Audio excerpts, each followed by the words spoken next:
Hello, I'm Erin Marcus, founder and CEO of Conquer Your Business, and I want to welcome you to Ready Yet? If all you needed was a step-by-step plan of what to do, you could buy a book on how to succeed and you would be all set. But here's the rub. You'll never do what it takes until you become the person it takes to do it. The Ready Yet podcast is dedicated to those who are ready to become the person who succeeds, ready to become the person who steps into more, and ready to become the best version of themselves. In the I'm Ready interview series, join me for inspiring conversations with people who figured out who they needed to be in order to achieve their dreams, and were brave enough to be that person. Hello, and welcome to this episode of Ready Yet podcast, where we have conversations with people who have figured out, or at least are in the process of figuring out, what it takes and who you have to be in order to achieve the success and life that you want to achieve. And I'm very excited today to introduce you all to Thomas Kim, who I met because of Justin Breen, who was on this podcast before. And I think he's like, oh, I think you need to meet this guy. And there we go. And we had a great conversation. And I was thinking, more people need to hear this next level of that conversation. So I invited you to be here today with me. And I'm really, really grateful you took me up on that invitation. So why don't you give folks a little bit of a more formal introduction into who you are and what you do? Well, Erin, thank you. Thanks for having me and trusting me with your audience and your people. It's awesome to be here with you. So I'm a Chicago guy, born and raised to two Korean immigrants who moved here, and they just figured it out in life. Yesterday was my mom's 47th year here in the States. Oh, wow. She came with $300. And yesterday she drove into the hospital where she worked for 47 years, handed in her badge, and she retired. Oh my God. So, yeah. Did they know that was coming? Yeah. They had talked about it. She's the oldest. She's the oldest nurse anesthetist at Northwestern Memorial Hospital. Wow, that's not an easy job. At 72, and they kept inviting her to come back. And that is, people don't realize the responsibility level of that position. Yeah. And the mathematics and the knowledge. That's right. You are holding your patient's hands. That's right. Your life in your hands. Yeah. And so that's that story about my mom is a huge part of just what I got to watch growing up, and my mom figuring it out. And I think that shaped me and my work ethic and the idea of what's possible in life, and this idea of no limits, and you can push those limits. And I grew up in Skokie, Illinois, just outside of the city, and with a really diverse group of friends. Yeah.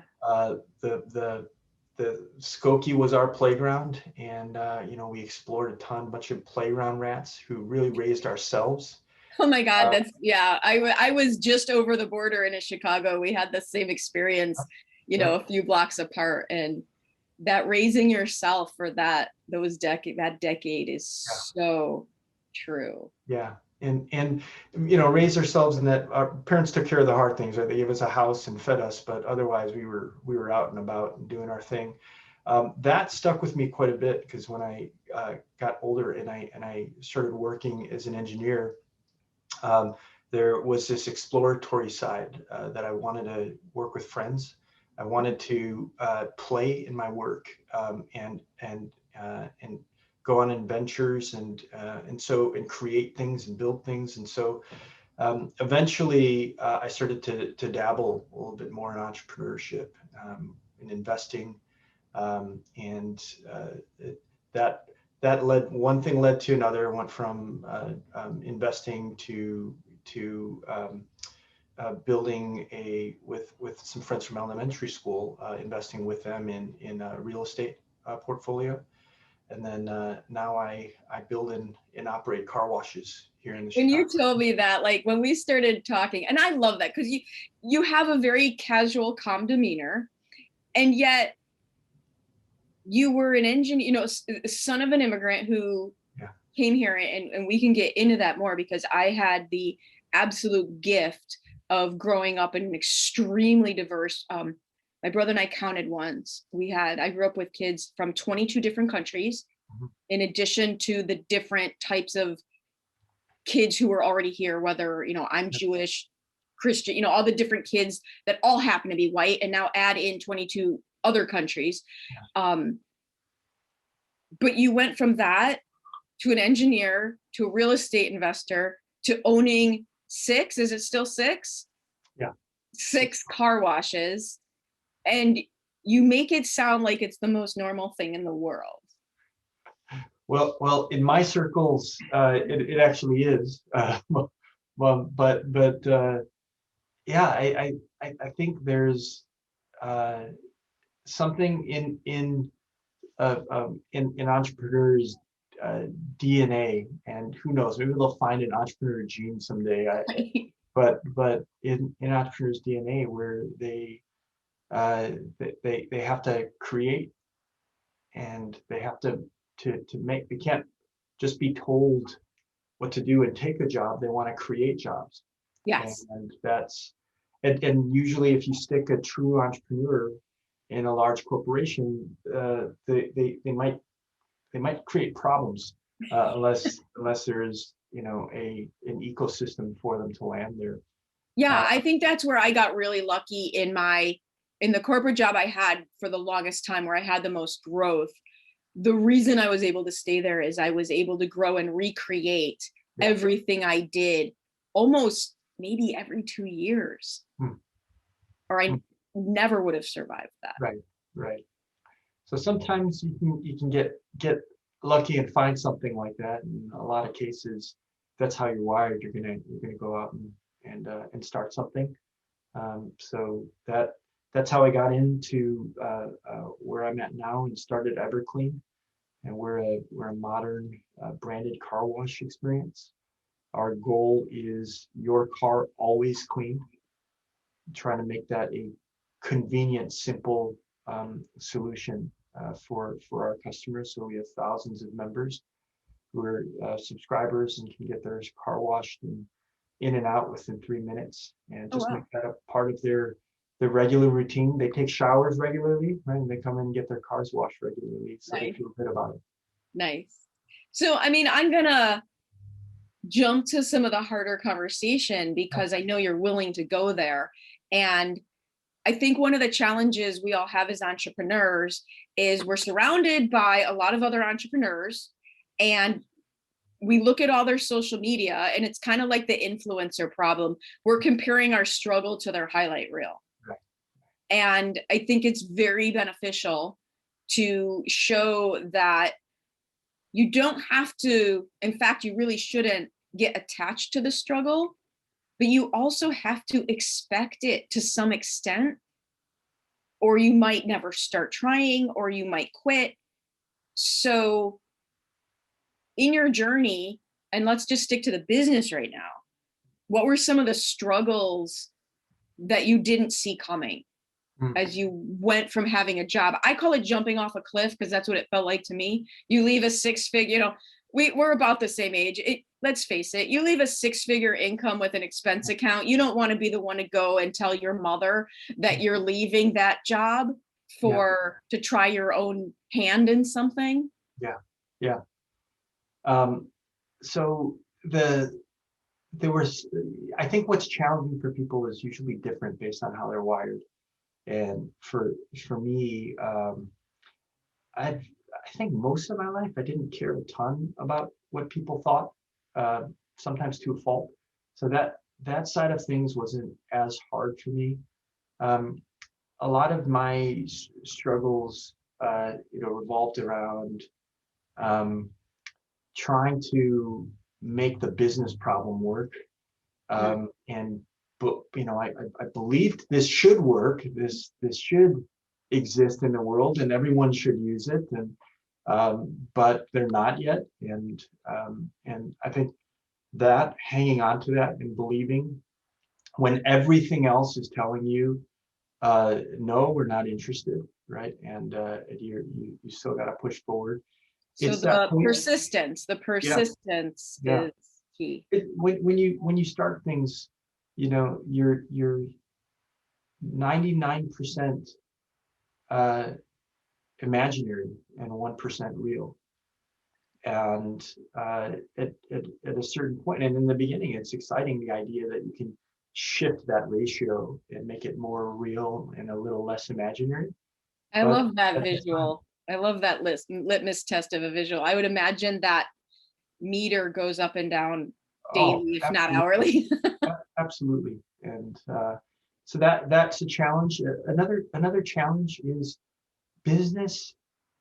Business is messy, and it's not so much that business itself is messy, it's that relationships are messy, and there are a lot of relationships in business.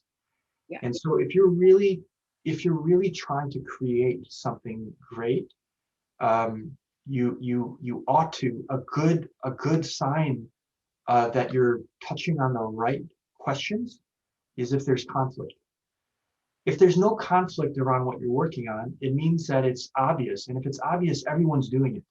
Mm. So there should be tension. And so, around some of the relationships, I've had a couple partnerships that we've decided to go our own ways. And because I love at the same time working with friends, sometimes those are hard conversations. And Yeah, that I would say most of the time when I have had clients who have come to me and said, okay, I'm doing XYZ, but I have this opportunity over here with this person, I would caution against a lot of that, depending on your history with the person. Mhm, That's a mhm, scary, I've watched those blow up. mhm.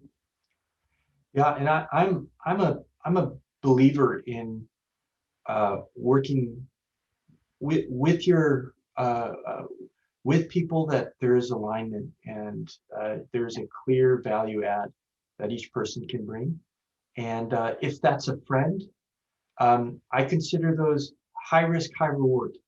Yeah. So yes, it can be hard, and there are things that can make it hard, but there are also things that can make that amazing. And that understanding that going in. And I've done some work with friends, and it's been amazing. It doesn't feel like you're working; you're just hanging out with your buddy. Right. That Well, can in knowing a little bit about your personal story, and quite honestly, and this all happened, we met each other before um, the, at least I won't even say that before the rise in the violence against the Asian community, because I'm sure it was already happening, but before the media finally got their hands on it and decided to do what they should have been doing with it. Um, I would also imagine, though, that those relationships help get through whatever trauma, whatever challenge, whatever external. yeah, Those people are going to be there for you in a way a little bit more yeah, yeah, than a coworker would. yeah. And that's the dilemma is if you try if your life, your closest friends are always outside of work, then you can't wait to be done with work so you can go hang out with your real friends, Right. right? And I mean, we've all worked with people like that. They just can't wait to get out of the office because really what they want to go do is hang out with the people they like and love, which is a normal human thing. But if you work with your friends, right, like my friends are here, let's work through this for another Keep hour. going. Yeah, yeah. And so and that comes out with, you might have a work meeting and someone at the start of a meeting might just, hey, are you okay? Mhm. Everything going okay? And you check in, and you might just end up having a real conversation that you needed to have. And because of that, the rest of your workday is going to be much better. Yes, because I do think your subconscious's job is to keep you alive. Yeah. So as such, it's really, really good at perceiving threats Hmm. and starts to view everything as a threat, which means it's easy to go down that rabbit hole. Right. If you don't have the support around you. Yeah, absolutely. I hope you're enjoying this conversation about what can happen when you are ready to step into being the person you need to be for success. If you're looking for some inspiration, motivation, and some actual things you can do to help you become the person it takes, you are going to want to join an amazing group of entrepreneurs at the Ready to Conquer virtual event on May 6th through 8th. In just 3 days, we're going to dive deep into how to command your own plan so you can dictate your own outcome, how to work on your business and not stay stuck working in your business, and seriously build the business you dreamed of when you first decided to become an entrepreneur. Just go to conqueryourbusiness.com/ready to conquer and grab your ticket now. While you were talking, I was thinking of, the engineer brain and the investor brain that would put the business plan together is probably also what had you attached to that plan. Yeah. A little without the human side of it. Yeah. Well, why isn't it working? On paper, it's perfect. You put the parts in, you put the right, the numbers, the math lines up. Why isn't it working? Yeah. Until you put the humans in. Yeah. Sometimes they work against each other. Sometimes they work together. I think the parts where they work together is just the analysis that goes into trying to understand something and pick it apart and understand a layer deeper, right, beyond the surface and the sales pitch. Is there something actually there? I think what I found is I'm not a true investor, meaning I don't love to just allocate my money and let someone else go and run and cheer them on. And I think there's a place for that.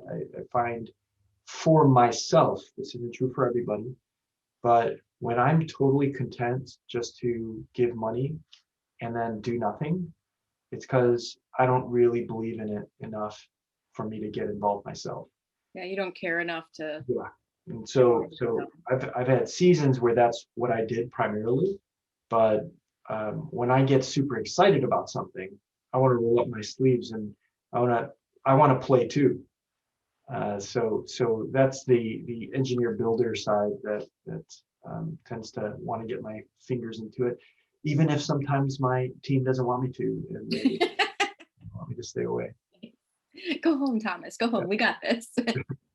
So I'm going to switch gears here a little because you've had an experience that hopefully not many entrepreneurs have had, though I'm sure we know you're not alone in this, but there's already these challenges in having your own business. And then when you add on, and you can share however much of the story you want, but when you add on not just perceived, but true personal trauma in the midst of trying to grow and run your own business and not having, sick leave to fall back on. Yeah. So what is it, just talk a little bit, if you would, about how do you even do that? Like, I can't even wrap my head around it. How do you even do that? Yeah. Well, I wouldn't choose to do it, given the choice. When you have no choice, the question is more, how do I just navigate this as best as I can? And when our daughter, my wife is Evelyn and I gave birth to a beautiful little girl named Mackenzie, and she was born into the world with some complications, and among other things, she had a heart defect called, it was a variant of tetralogy of Fallot, which required surgery, and 13 surgeries. And the little girl still found ways to smile and play. And with all of that, complained less than her dad about pain and life. I mean, way tougher than me. It's amazing, isn't it, when you watch the resilience in children and what we can learn. Oh my goodness. So you know, we were at the hospital for 9 brutal months, and during that time, COVID hit. Three months into our stay at the hospital, and that made it even more challenging. Right, it's challenging on the business front, navigating COVID. You know, what's going to happen is our business still going to be around, and you know, all the loans that we have, and are we going to be able to make those payments, and talking with investors and having to handle layoffs, right, and plan for a few. You talked before about the fact that you need to care in order to really do things. It's your nature. And how much did you really care, though? Yeah. While you have this other half of your world going on. Yeah. I cared a lot, and this was a team that I'd been leading, and I've gotten into their lives, and I'm a friend, older brother, even to a little bit of a father figure, and I've built this team, I've built this company, and I cared a lot. Yeah. I wasn't sure when our daughter was first diagnosed. I wasn't sure. I really didn't know how I felt. I had to let that give it some time to let it come to the surface. And at the end of it all, I really care about this thing. And so my challenge was to lead our company through this, but then also lead our family. And that was also complicated by COVID. So Evelyn, Mackenzie, and I, we couldn't be at the hospital together anymore. With COVID, you get one visitor a day, and we couldn't be there at the same time. So that was very tough in terms of family dynamics. And Evelyn and I still, to this day, we're rebuilding a lot of what was lost in our relationship in those months. And then it's literally being alone when you need each other the most. Yeah. And that's what it's felt like during the hospital stay, and you know, in afterwards. Mackenzie, her condition accelerated, her recovery, I should say, accelerated. And the doctor surprised us by telling us, you know, we have a discharge date, and we scrambled to prepare her room, get home healthcare, nursing, and the week she was supposed to come home, she went into septic shock, and she never recovered from that, and passed away several weeks later. And as you put it, we're trying to lift the heaviest weight while we're at our weakest. Yeah. Right. It's hey, jump over this bar that you've never jumped over, but let me hit you in the leg first. Right. Right. That's been the battle, the journey. Afterwards, we're not out of it. We're still in the thick of it. It was one thing when you told me what had happened, and your willingness to talk about it, and your desire to share as much of your story as you can to help whoever needs to hear it. But not to mention the stereotypical engineer personality, and yet look at how you talk about the emotions just as easily, your willingness to talk about the emotions as much as the numbers and the math and the business, but also how fresh this is. Yeah. This is not something that happened 10 years ago, 15 years ago. This is something that's happened within the last year. Yeah. I wouldn't have been able to do this, you know, the month after Mackenzie passed. But Evelyn and I we received a lot of help.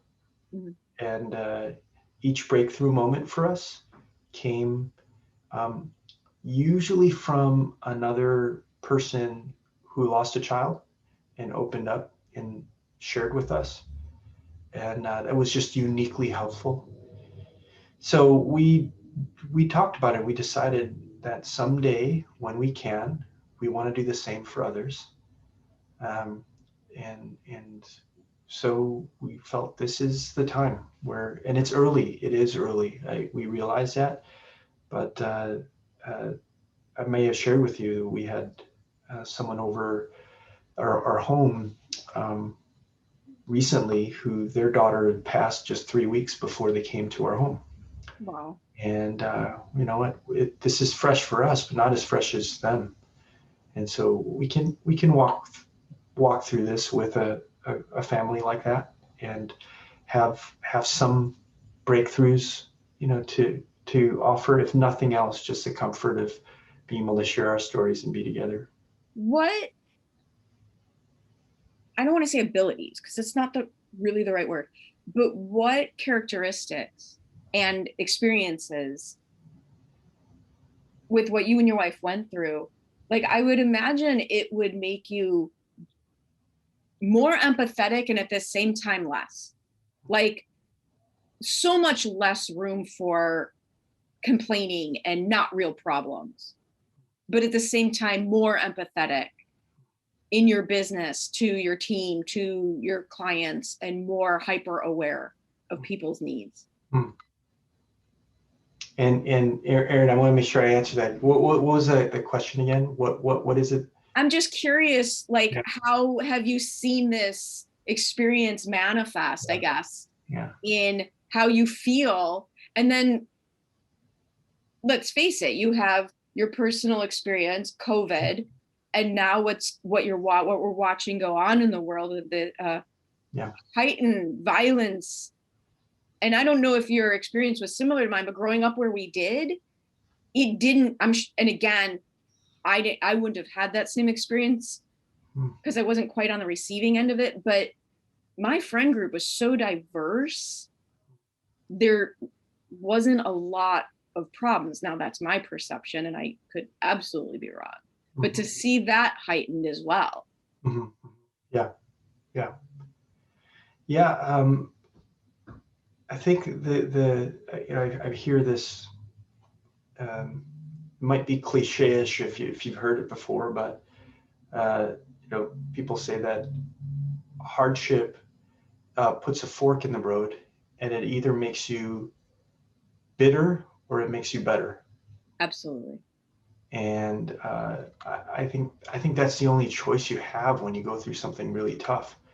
It's just there's only one of those two ways. You cannot go through something this traumatic and stay the same and just be like, I'll go back to what I was doing. There's none of that, right? You're good. And there's no middle ground. There's no Yeah. grayscale in that. I absolutely Yeah. agree with you. And you're forced in that moment to figure out, like, what do I think about what just happened? And what do I believe in? If I don't have some answers around this, right, I'm going to become a worse person. And if I don't have some paradigm around this, for me and for Evelyn, we we just believe, and this is not everyone's belief. It's not even a popular one, but we just believe in a cosmic being who loves us, and we believe our daughter truly is in this place called heaven. We believe we'll see her someday. And while we know her life was taken, but for some reason we're still here, and we've got to make the most of it we can. There's still hurting people. Other people have helped us, and we want to be helpful to those people. One of my favorite stories that's from the Bible is a man named Joseph who was sold by his family into slavery. And then he rises to power. And at the end of his life, his family's in front of him. And it's kind of this tense moment because this guy's pretty powerful that you wronged. And he says, what you meant for evil, God intended for good. And so what are the ugly places of suffering in our lives that we can use for good? And that's a perspective that we have to tell ourselves over and over. And I say that you have to tell yourself, you have to guide your thoughts in that thinking, because there's so many dark places you could go. You've got to work that out. Like you go to the gym and you try to put your body in shape. You got to put your mind in shape towards a higher and a better narrative. And there's just certain experiences where only other people who've been through it can really guide. Yeah, absolutely. That's been, and we were on the receiving end of that. We're at some source of, of like the genesis of love and care and compassion. We're like, we just received this. It helped us. We're like, let's turn around and do the same thing for someone who's behind us. And I don't even have the right, I keep saying this because I just feel like the words aren't powerful enough, strong enough to appreciate not just that, but at the same time in the entrepreneurial world, to show that it's all possible, to show that you can still have your business. You can still do the things. In fact, you might, as you put it, you become bitter, you become better. Be more willing to go out there and do things. Yeah, absolutely. Just look at the choice that's in front of you and make that choice. And that's what we've had to do again and again, is just as the choices come in front of us, is just something I can't think about my whole life and try to structure and architect everything to end up, but I can make a choice, in the moment. And that's been, and you meet people, you resonate with people, and I think that's one of the things that I was attracted to right from the beginning, because that's my tagline in my business starts with be in charge. And it's not about controlling everything. It's about making your decisions for you. Yeah. And not thinking that the universe happens to you, but that it happens for you, and make your in the moment choices. That's right. I don't know a single entrepreneur who's fatalistic. No.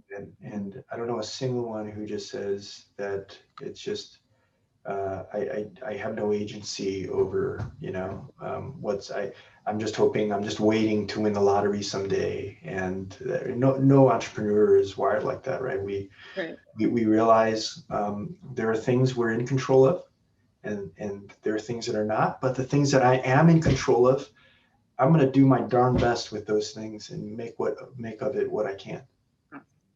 So if people want to have this conversation with you, because I really want to help in any way I can to expand this platform that you are starting your journey on, what is the best way for them to get a hold of you? Yeah, you can find, so our company, you can find, pretty much any social media outlet, and then /EvercleanCW. And then if you wanted to find me, you can find me, LinkedIn, Facebook, all your typical places, in the /Thomas Kim CO. Well, seriously, thank you so much for sharing your story, being authentic, being open. I've had several conversations where people have shared this information decades after it happened because they didn't want to share it. So I know if I've had a few of those, there's a lot more out there who need to have heard this. So thank you so much for sharing. Wow. And if you're in Skokie, in Chicago, we know where to go to have cars cleaned. Awesome. Well, appreciate you, Erin. Thank you so much for having me. Thank you. Thank you so much for joining me on the Ready Yet podcast. I get so motivated by the amazing accomplishments of the remarkable people I meet, and I'm excited to be able to share some of their stories with you. You can find more episodes of Ready Yet at your favorite source for podcasts or at conqueryourbusiness.com. And if you've already decided that you are ready to become the person you need to be to achieve your big goals, feel free to reach out to find out how I can support you in your efforts. Or check out the Work with Erin page on the Conquer Your Business website. I also invite you to share this podcast with anyone you know who loves to learn and be inspired. And if you're so inclined, I'd be absolutely grateful for any reviews you'd like to share as well. Thanks again for joining me. This has been Erin Marcus, hopefully inspiring and helping you to go conquer your big dreams.